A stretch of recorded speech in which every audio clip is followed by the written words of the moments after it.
மதசார்பற்ற முற்போக்கு கூட்டணியில் தொடர்ந்து கொண்டிருப்பதாக இந்திய கம்யூனிஸ்ட் கட்சியின் மாநில செயலாளர் மு. வீரபாண்டியன் தெரிவித்துள்ளார்.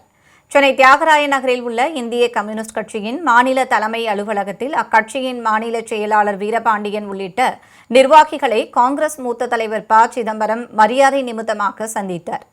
பின்னர் செய்தியாளர்களிடம் பேசிய வீரபாண்டியன், 2 அல்லது 3 பேர் சந்தித்து பேசுவதால் கூட்டணி தொடர்பான முடிவுகள் எடுக்கப்படாது என்றும், கூட்டணி குறித்த முடிவுகள் கட்சியின் அமைப்புகள் மற்றும் தலைமையின் மூலம் மட்டுமே எடுக்கப்படும் என்றும் விளக்கமளித்தார்.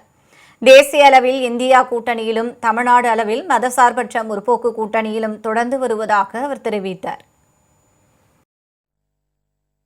கூட்டணிக்கு அடித்தளம் விட சிபிஐ சிபிஎம் என்ற ஒரு பிரவீன் சக்கரவர்த்தி கருத்துக்கு எதிர்ப்பு தெரிவிச்சிருந்தீங்க. ஒருவேளை உங்களை சமாதானப்படுத்தி உங்களை கூட்டணியில் சேர்க்கிறதுக்கு முயற்சியில் ஈடுபடுறாங்க. அதுபோலெல்லாம் கம்யூனிஸ்ட் கட்சி ஒரு கூட்டணியில் சேராது. அவ்வாறெல்லாம் நாங்கள் முடிவெடுக்க மாட்டோம். அந்த சூழல் வருகிற போது நாங்கள் கமிட்டி பூர்வமாக தான் முடிவுகள் எடுப்போம்.